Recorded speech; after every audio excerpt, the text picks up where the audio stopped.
Hey everyone. Um, oh my gosh.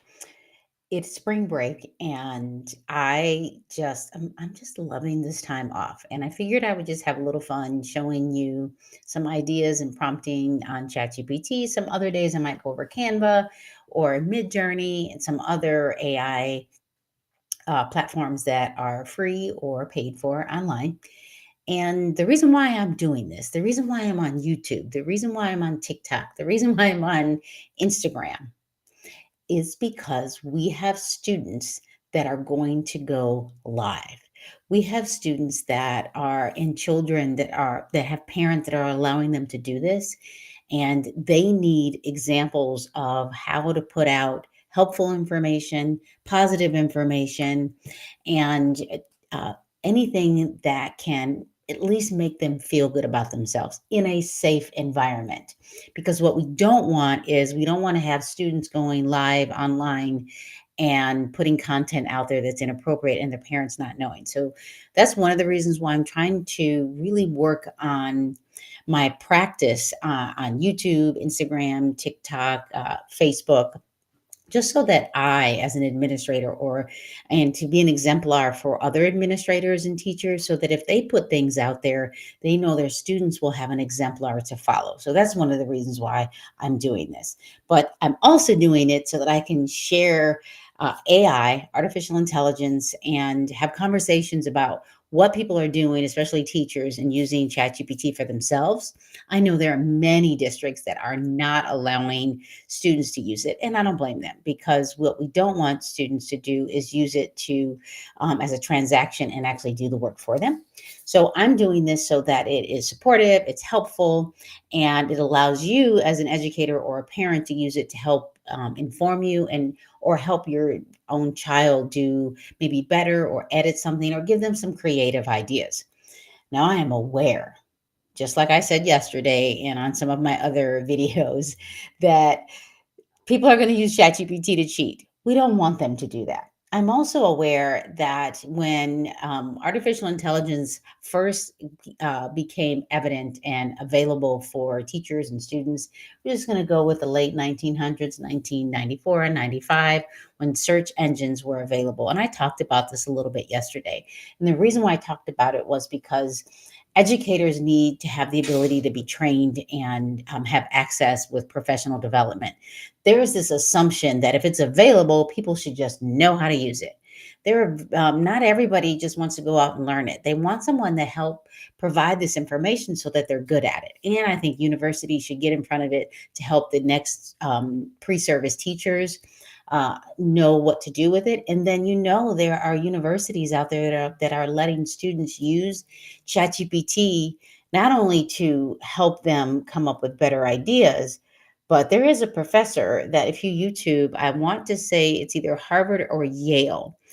What the professor did was they put out the homework assignment and said, now log into ChatGPT and have ChatGPT do the homework right now. And then ask the question of, is that something you would have created? And the reason why is because the output or the input that you give ChatGPT isn't necessarily what you think you're going to get out of it. And it's not your voice. So just using it from just a transaction, getting information, helpful, things like that. Um, and allowing it to be creative with you and not necessarily just for you. So I thought I would just jump in and kind of show you ChatGPT. Now, this is that QR code that if you don't have the QR code isn't in front of you.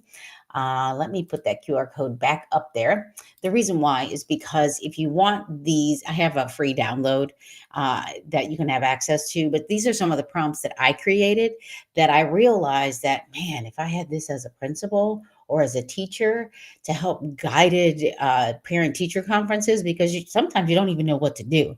Sometimes parents don't even know the right questions to ask. So this is one of those. I created this in Canva. I love Canva. And what I did is I created a few prompts for teachers to create open-ended questions, maybe to give me open-ended questions for my parent-teacher conference or parent to guide them during the parent-teacher conference. How amazing would that be is if you put questions in front of the parent to say, look, I know that I know what your child should be doing based on their educational journey, but maybe you need some ideas on questions you could ask me. I mean, talk about becoming a partner with the community. How amazing would that be? So let's just grab this. This I'm going to grab this question. I'm just going to copy it. If you're on a Mac, it's Command C.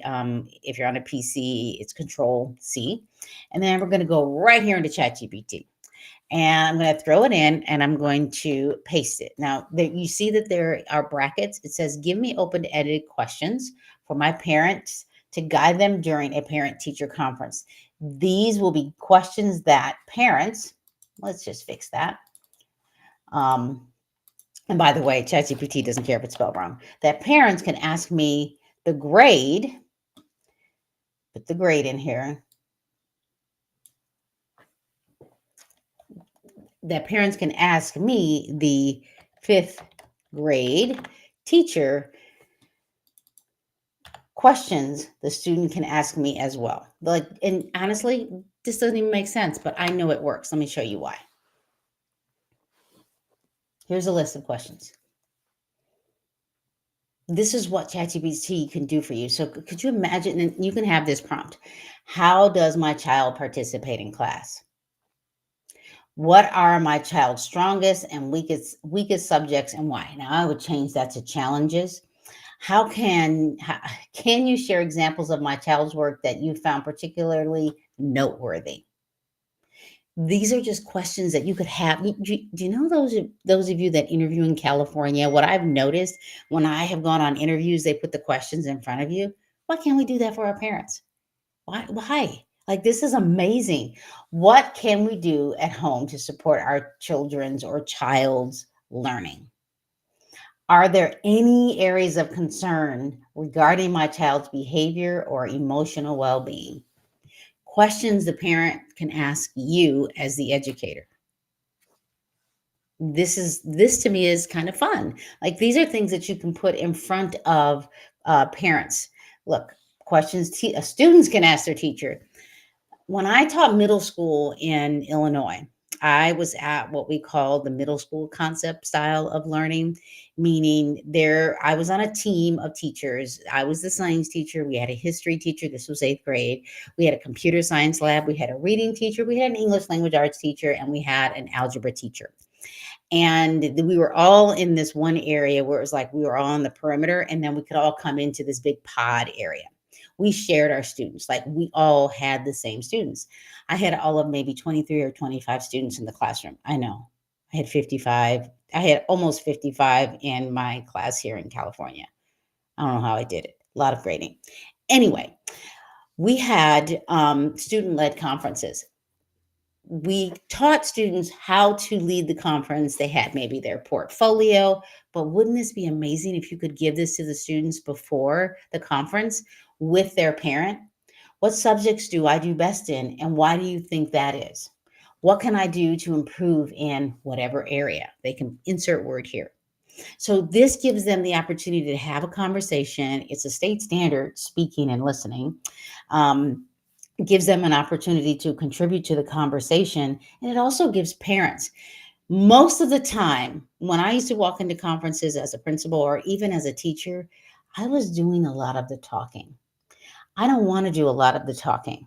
I mean, as an educator, I was standing there and I was exhausted. So, this is one of the things that you could do based on these prompts here. I have another, obviously, you see, I have another one. You can ask questions the parents can ask their student during the school year and at their parent teacher conference.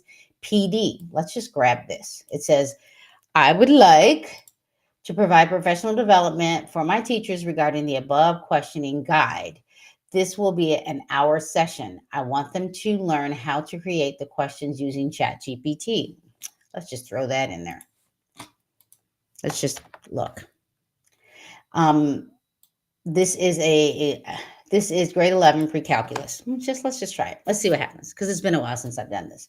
For an hour professional development session aimed at helping teachers create open-ended questions. Let me just scroll back down. By the way, when you're in ChatGPT, if you scroll, it stops moving. If you hit this arrow, it'll start moving again as it is creating the prompt. So it's creating professional development as a principal. How fun is that? Objective, duration.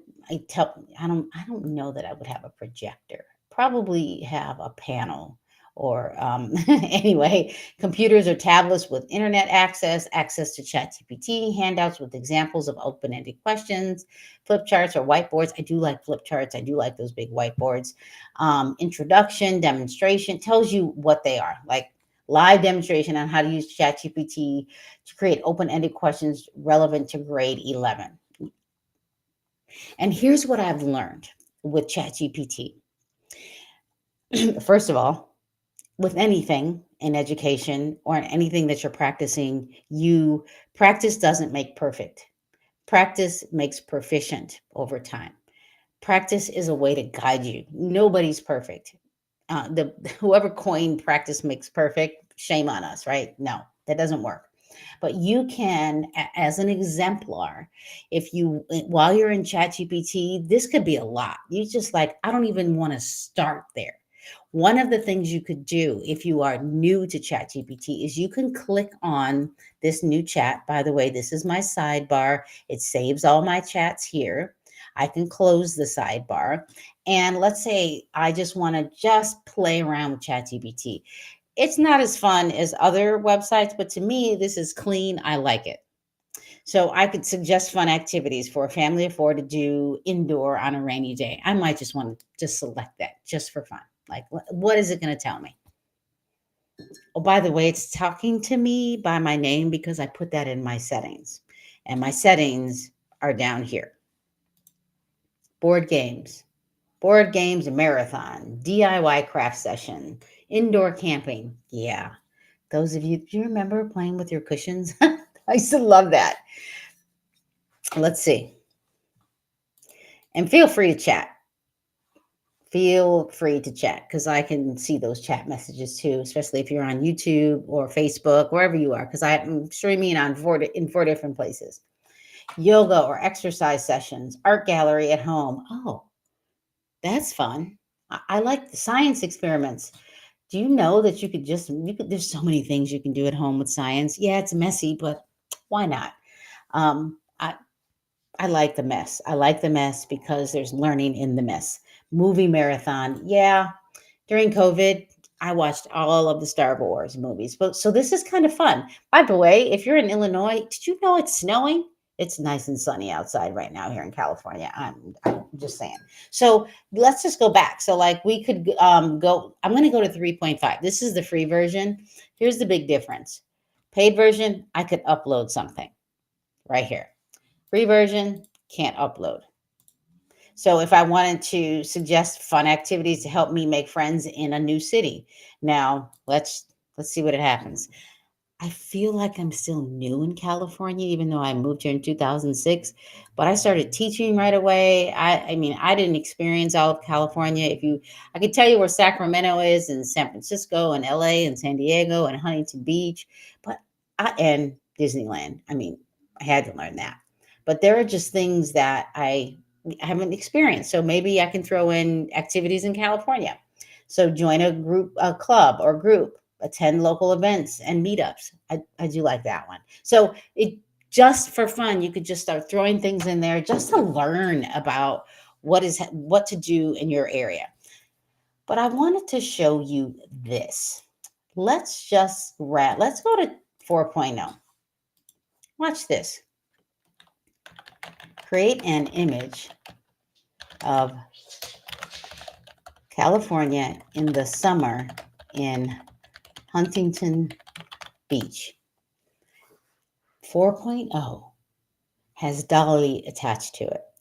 And while it's a little slower, I mean, slow, like as in not that slow, because those of you that remember dial up and that horrific sound, this is so much faster than dial up, and nothing's going to cut me off unless my power gets turned off for some reason.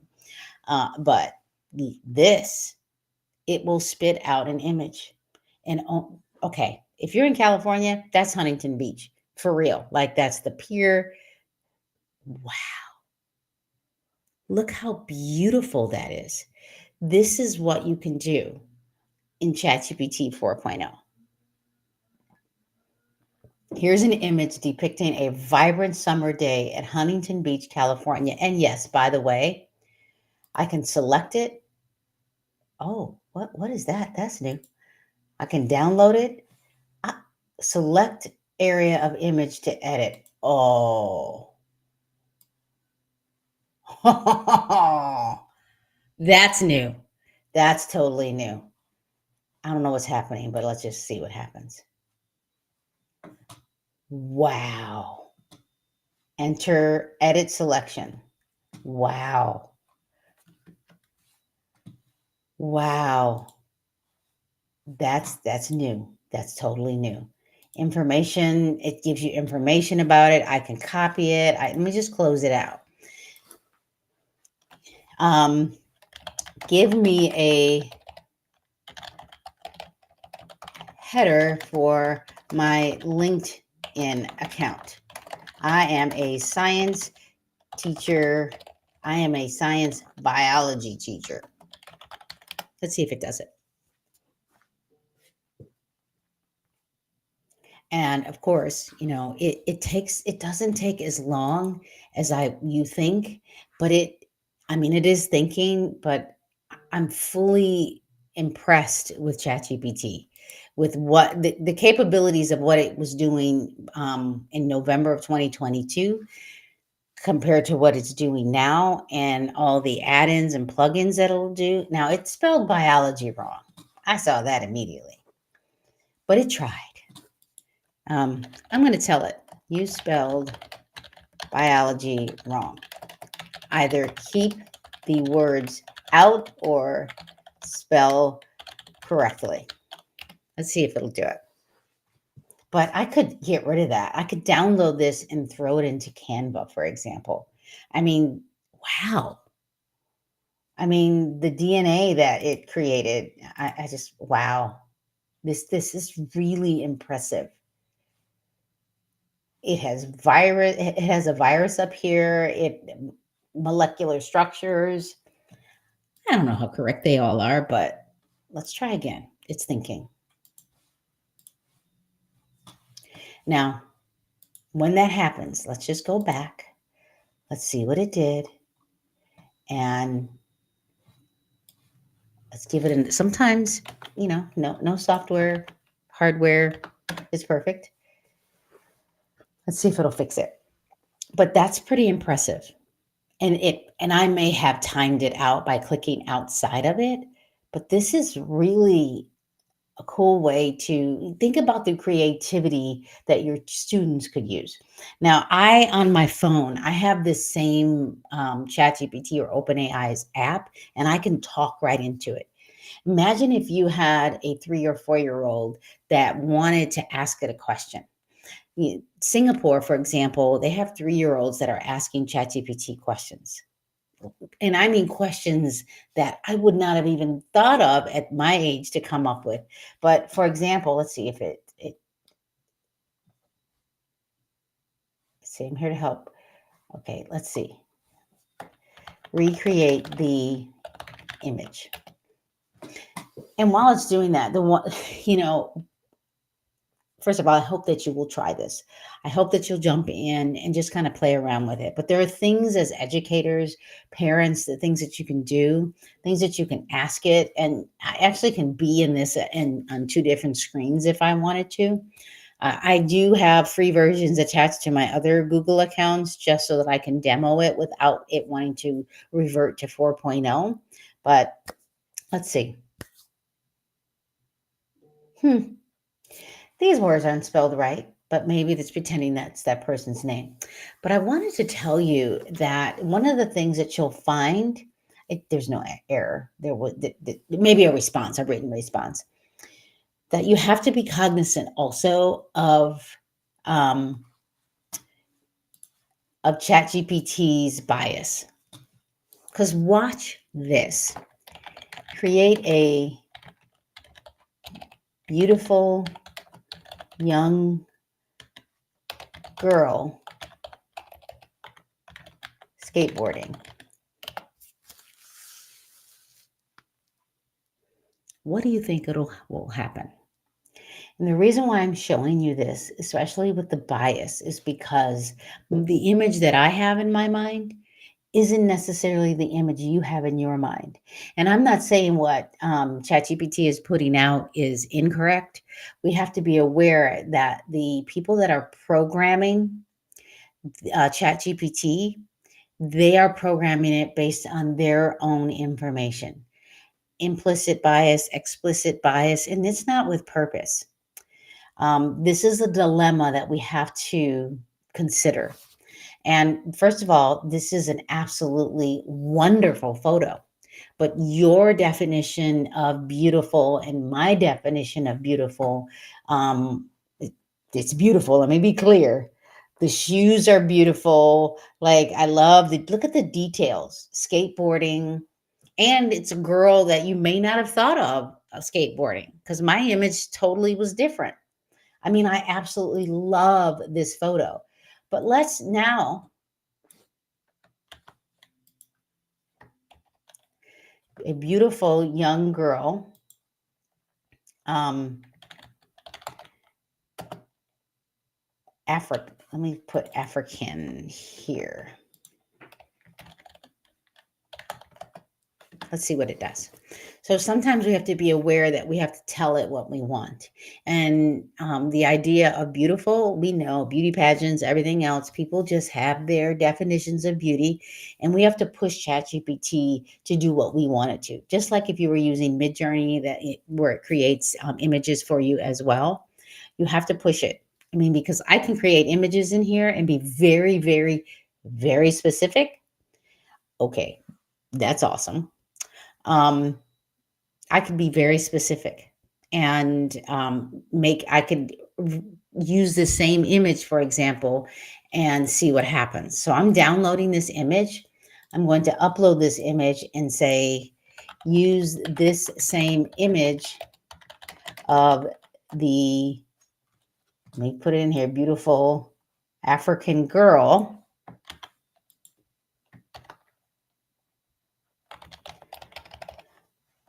snowboarding, because you can create characters for your own book. I mean, you can get really specific and use an exemplar. Um,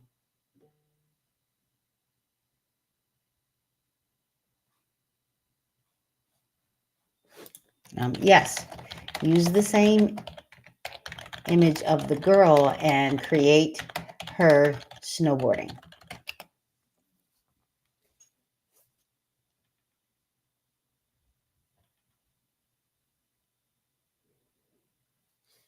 Let's see if it works.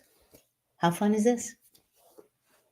And I mean, again, both of these images are just dynamic. Like I'm just fully impressed with both of them.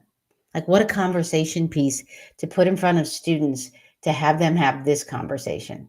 Oh, maybe not exact, but wow.